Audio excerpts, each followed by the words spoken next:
Well, welcome to MBU Football Coaches Show. My name is Guy Dav. We're with Coach B. Coach, what a homecoming week for the university, but more importantly, the Spartans finished their final home game with a big victory.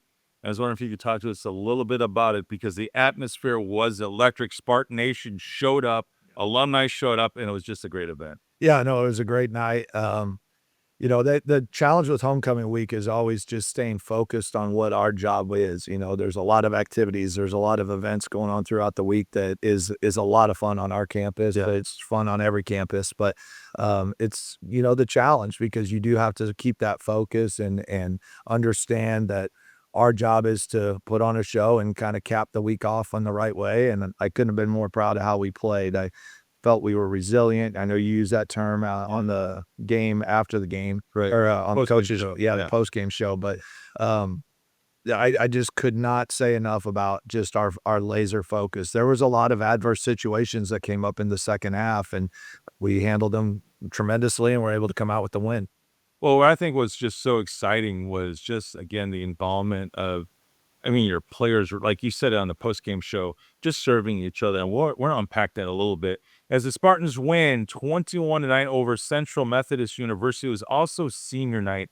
And I was wondering if you could speak a little bit about that because I know that senior night is going to be a tough night for you and certainly those 12 Spartan seniors. Yeah, it's always emotional, especially the guys who've been here for 4 years and 5 years, some of them Yeah. with a red shirt. And, again, I know we talked about it, but just how much those guys have grown, getting a chance to thank them Yeah. for everything that they've dedicated to this university and to this program. And this class, just like last class, has continued to move our program along. I know, last year our record was a little bit better, but we have a chance this coming week to make our record exactly the same in league, and Right. that's an important thing. Well, the Spartans are now 3-6, and they're 2-3 in conference play, which means this week against William Wood, you have a chance to go 3-3 in the conference. And I'm just going to say this, Coach. I thought this past week's game was the most complete game the Spartans have ever had this season.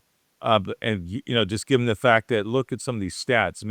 Jacob Jones threw for 267 yards and 2 touchdowns, while senior wide receiver Gavin Claude caught 7 passes for 113 yards and a touchdown, moving into second all time in terms of MBU career receiving yards, receptions, and now touchdowns. I was wondering if you could talk about Gavin because let's just be honest, the guy was a human highlight reel in that fourth quarter catch, the one-handed. Yeah, he's done that his whole career, and just you look back on his time here, and I was kind of joking with him when we were walking in the building at a time last week because they had to do a senior form that was going to be read off during their introduction. And I said, "What position did you put down? Did you put down quarterback? Did you put down punter? Did you put down wideout? What'd you put down?"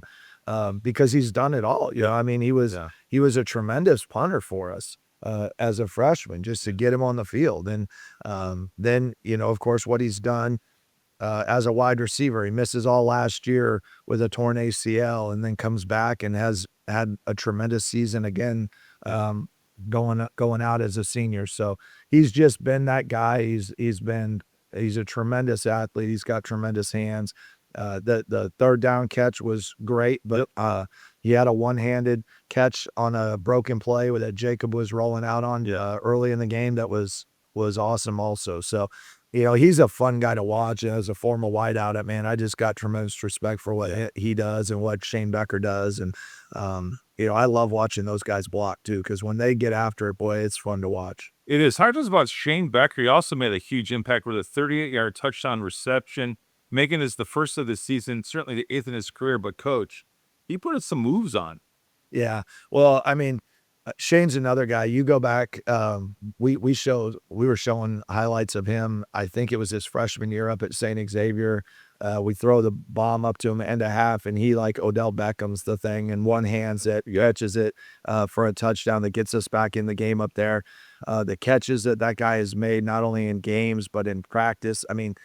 He's a guy who goes out and practices exactly the way he plays, and it's led to some injuries, in all honesty, because he just plays that way. And you know what? Honestly, that's what we want. He coming out of high school, was a tremendous athlete at Bree Central, and has just carried it on. He's just both of those guys are fun guys to be around, and they're extremely a lot of fun to watch.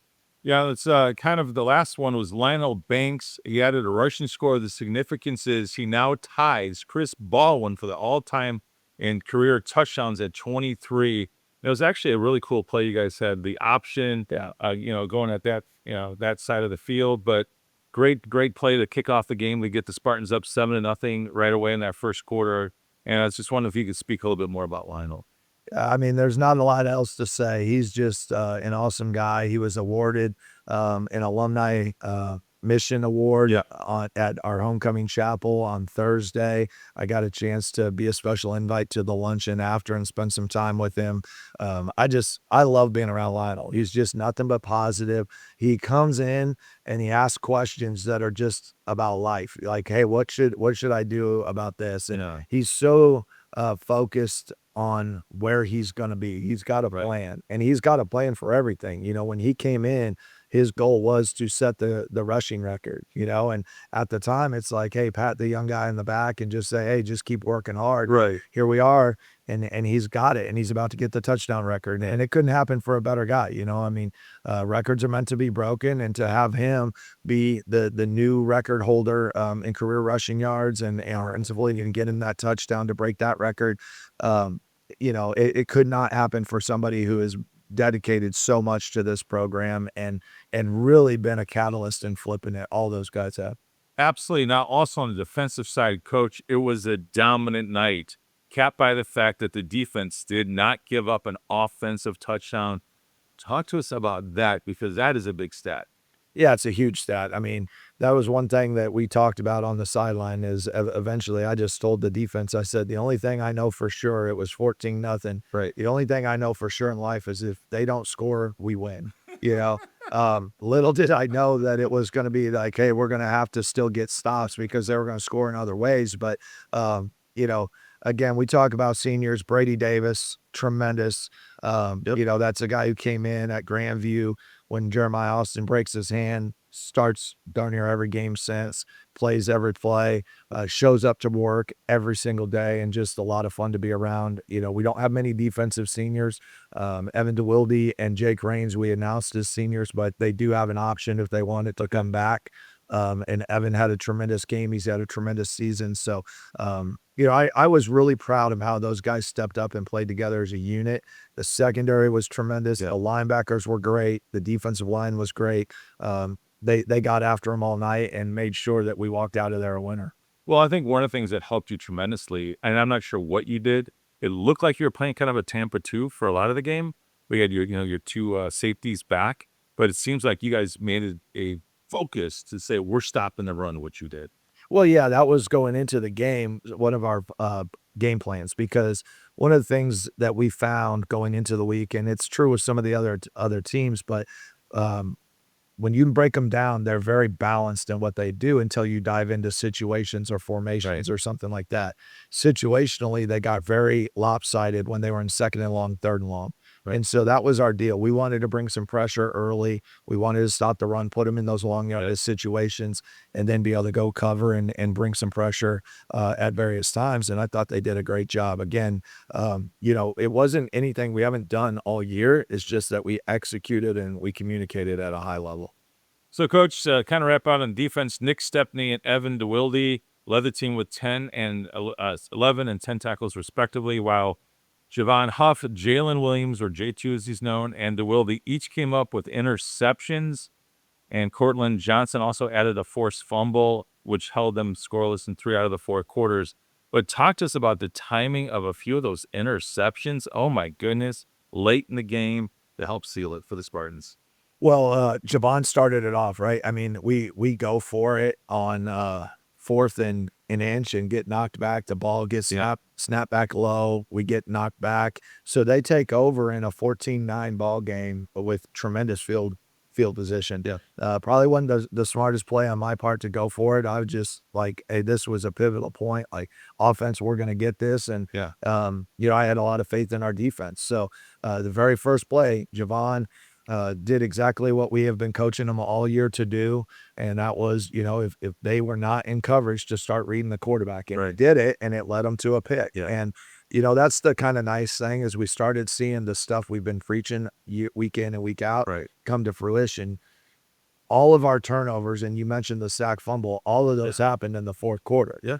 So there were not many possessions where they didn't turn the ball over in the fourth quarter when the game is on the line, which couldn't have been any bigger. But, for Jalen to get that interception against his former team, both of those picks were fourth down plays. Obviously, Evans to end the game, that one you could take. Yeah. Jalen, ideally, you'd knock it down and get the ball on the 19-yard line. But, at the same token, that's one of those that it's hard to tell a kid to do that. And especially you're playing your former team. But he made a great play, got us the ball, and got us the opportunity to go score with Gavin. And, we brought a corner blitz for CJ. I felt like that was a good time. Right into our boundary. It was a good time to run it. So he was coming from the blind side, and he was able to get there. Absolutely. So now looking forward, you're going to take on a William Woods team that is 1-9, 1-4 in the Hearts. Their only lone victory came against Missouri Valley. Yeah, Missouri Valley, 36-35. So, you've got a chance now to finish 500 in conference play. So what are you telling your team this week to wrap up the season?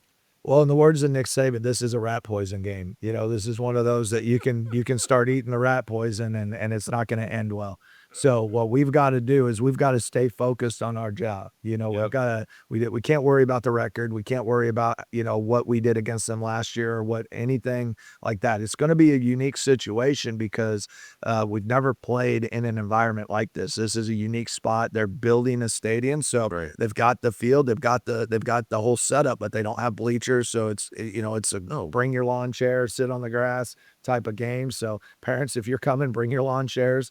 Wow. But it'll be a unique experience from that. But we've got to tune all that out. At the end of the day, the field is the same. Whether the environment is like us playing at home or some of these other places, doesn't matter. It's about us focusing on our job, going out, executing at a high level like we just did. And ultimately, I think what we really have to focus on, not to get ahead of ourselves, but that, this is the last game for seniors. Right. So there's guys like Caleb Davis and Isaiah Jones who we got in on some special teams. But I would love to get in a situation where we execute so well that in the fourth quarter, we can give those guys some carries and really thank them for all that they've done. Yeah, Coach, just want to make one special mention that Kevin and I, pointed out during the game on that third down play in fourth quarter to Gavin Cloud. Talk to us about what was, I think you came out of a timeout, and then you guys brought in two linemen that have been just staples for us, but they've been, beaten up and battered kind of all season. Talk to us about why you decided to bring in two of your normal starters on that specific play. Because to me, it almost seemed like a Disney Hollywood movie moment. You bring in your injured guys, they're in there to say the same, Coach, I've got one play in me. And boy, did you guys make it count. Yeah, I mean, we talked about it in the post game, Coach. That was a Coach Heck and Coach Hightower decision, which was phenomenal. Coach Hightower he knew how important of a down that was. It was third and long, 14-9. We were kind of in an in-between yardage situation. Yeah. They knew that they were going to try and air it out because I told them, early in the game, we need to use some clock. But that was one of those, we were under the 2-minute warning. So we were kind of coming out of it. I think it was coming out of the 2-minute warning, correct. 2-minute timeout rather. And it was one of those plays where I told them, we have to get a first down. If we can get a first down, then we can probably end this thing. Right. So it was that important. I didn't care if they threw it, didn't care. We really need to get a first down. So Coach Hightower knew we need to have a good snap. Antonio had practiced there since Wednesday. We had to have a good snap. We had to have good protection. Those guys said they could do it for one play, and they did a tremendous job. Yeah, it was just so amazing. It all happened on that one play. It's certainly a highlight reel. And I know, RGA Jackson caught some great footage on it. Oh, man. You talk about footage. I mean, shoot, That put that thing on picture- Sports Center. No, that picture's going up in the building. That was awesome. Exactly. It's going up. So, Coach, as you begin to wrap up the season and go on the road, what's your message to Spartan Nation as you guys bring the 2025 campaign to a close? Well, just how much we appreciate them. It's always such a fun environment to come here, to get to play at home. You go back early August, the excitement around football season, and then, starting with a home win, ending with a home win. There was games in between there where we didn't play our best ball, and, there's things that we've had to get fixed, but, they've been with us every step of the way, and we tip our hat to them and can't thank them enough. They make it a lot of fun for our athletes to go out there and perform, and that's something we don't take lightly. We talk a lot about it, even in pregame and going into that game is just, hey, you owe it to them to go put a good product on the field. We owe it to them to go put on a performance and a good show. They're spending their time, their money, Yeah. and to buy tickets and come support you. And it's our job to go put a good product on the field. And there are some things we've got to get better at, but overall, I was really proud of how we've overcome a lot of different things, whether it be injuries or you name it. During this season, it's been a challenging year for all of us. We haven't really ever seen so many injuries as this year, but it's been next man up. And shout out to Malachi Blue and Nate Misselin, two offensive linemen that have spent the better half of the year on scout team. Yeah. But when their number got called, they did a really nice job, and Malachi, got his first start. Nate Misselin got his first real, time in there, and was really impressed with what they did. Absolutely. So, Coach, we're wishing you all the best as you travel to Fulton to face William Woods University to wrap up the 2025 campaign. Kickoff is set for 1 o'clock.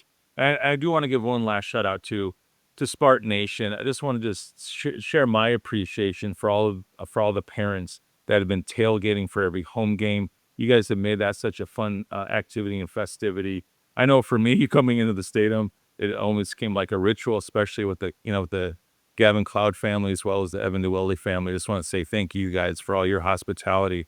But Spartan Nation, just thank you for showing up each and every week, showing on those home games, because this atmosphere has been so amazing here in 2025. So for Coach B, I'm Guy Down. We want to thank you for watching right here on the Spartan Digital Network.